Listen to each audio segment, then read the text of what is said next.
वाणी के ज्ञान की महत्ता बार बार वाणी में दर्शाई गई है कि यह वैसे इल्म हमको यहीं बैठे बैठे परम धाम की सुगंध देता है। जैसे मैं आपसे पूछूं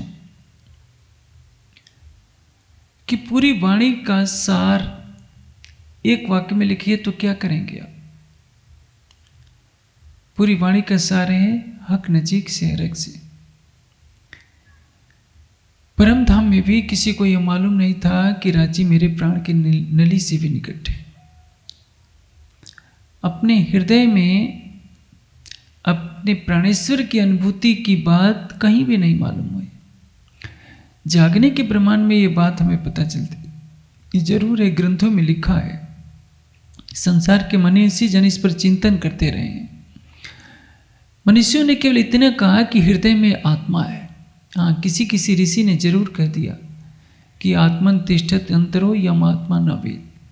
लेकिन उनका आशय यह था कि परमात्मा इतना सूक्ष्म है कि आत्मा के अंदर भी अंतर्यामी रूप से है।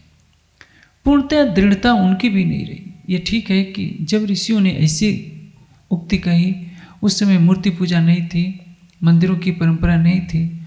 वे हृदय में परमात्मा का ध्यान करते थे और उनका मानना था कि हमारी चेतना के जो चक्षु हैं हृदय में ही हैं, इसलिए हृदय में भावात्मक रूप से उन्होंने परमात्मा का अस्तित्व माना। लेकिन श्रृंगार का दूसरा प्रकरण क्या कहता है? श्रृंगार के दूसरे प्रकरण का सार यही दर्शाया गया है कि जो कुछ परम धाम है हमारे धाम हृदय में है। क्योंकि हम कौन हैं? परात्मा की प्रतिबिंब स्वरूप। परात्मा का दिल क्या है? राज्य का दिल ही तो परात्मा का दिल है। जैसे आकाश में घड़ा रखा है और घड़े में आकाश है, दोनों बातें सच हैं। एक प्रश्न होता है कि राज्य में परम धाम है कि परम धाम में राज्य?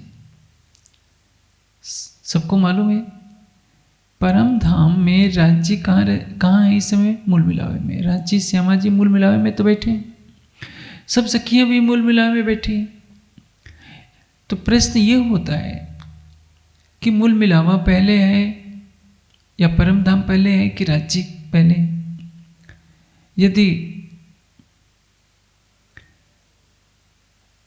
परम धाम था नहीं तो राज्य कहाँ थे? ये तो सब कोई अपनी माया की बुद्धि से सोच सकता है। लेकिन यह बात सोचिए, इसका उत्तर वैसे ही होगा।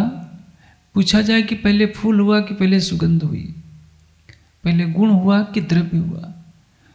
यह ध्यान रखिए कि गुण और द्रव्य एकार्थ अनादि है। जब से परमात्मा है तब से परमात्मा के गुण हैं और परमात्मा अनादि है। परम धाम भी अनादि है और अक्षरातीत भी अनादि है। अक्षरातीत का ही व्यक्त रूप अनंत परम धाम है।